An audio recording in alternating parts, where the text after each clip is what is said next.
കണ്ടു കഴിഞ്ഞാൽ എയർപോർട്ടാണെന്ന് തോന്നും, പക്ഷേ എയർപോർട്ടല്ല, ബസ് സ്റ്റാൻഡാണ്. കിടുക്കാച്ചി ഒരു ബസ് സ്റ്റാൻഡ് കാണാനായിട്ട് പോവാണ്. കാണാൻ പോകുന്നതല്ല, നമ്മൾ ആ വഴിക്ക് ട്രാവൽ ചെയ്തപ്പോൾ കണ്ടപ്പോൾ വീഡിയോ എടുത്തതാണ്. ഇത് നമ്മുടെ കരുണാനിധിയുടെ പേരിലുള്ള ഒരു ബസ് സ്റ്റോപ്പാണ്, അല്ലെങ്കിൽ ബസ് സ്റ്റാൻഡാണ്, ബസ് ടെർമിനലാണ് എന്നൊക്കെ വേണം പറയാം. കിടിലൻ, നോക്കിക്കേ, ഇതൊരു എയർപോർട്ടല്ലെന്ന് ആരെങ്കിലും പറയും. അത്രയ്ക്ക് നീറ്റാണ്, അത്രയ്ക്ക് ക്ലീനാണ്, അത്രയ്ക്ക് സിസ്റ്റമാറ്റിക്കാണ്, അടിപൊളിയാണ്, പുത്തനാണ്. അപ്പോൾ അതുകൊണ്ട് തന്നെ അത് കാണാനൊരു സന്തോഷമുണ്ട്. കരുണാനിധിയുടെ ഒരു സ്റ്റാച്ചു ഒക്കെ അവിടെ വെച്ചിട്ടുണ്ട്. ഇതാണ് സംഭവം.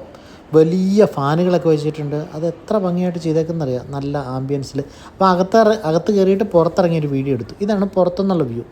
നോക്കിക്കേ, ചെന്നൈയിലെ കിടിലൻ അടിപൊളി സംഭവം.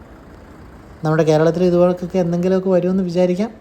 ഏതായാലും ഇങ്ങനെ പല കൾച്ചറിൻ്റെ ഫോട്ടോയും കാര്യങ്ങളൊക്കെ വെച്ചിട്ടുണ്ട്. നമുക്ക് പതുക്കെ ഉള്ളിലേക്ക് കയറാം. ഇതാണ് ഇതിൻ്റെ ഒരു മാപ്പ്. നോക്കിക്കേ, ഇങ്ങനെയാണ് ഇതിൻ്റെ സെറ്റപ്പ്. അടിപൊളിയല്ലേ? ഇങ്ങനെ പല പല സ്ഥലത്തേക്കുള്ള ബസ്സുകൾ വന്ന് നിൽക്കുന്ന കാഴ്ച കാണാം. പല കിടിലനാണ്, ഒന്നും പറയാനില്ല. അങ്ങനെ നമ്മൾ നമ്മുടെ ബസ് നോക്കി നിന്നു, SBM. അപ്പോൾ നമ്മൾ ബസ്സിലേക്ക് കയറാൻ പോവാണ്. യാത്ര തുടരാം.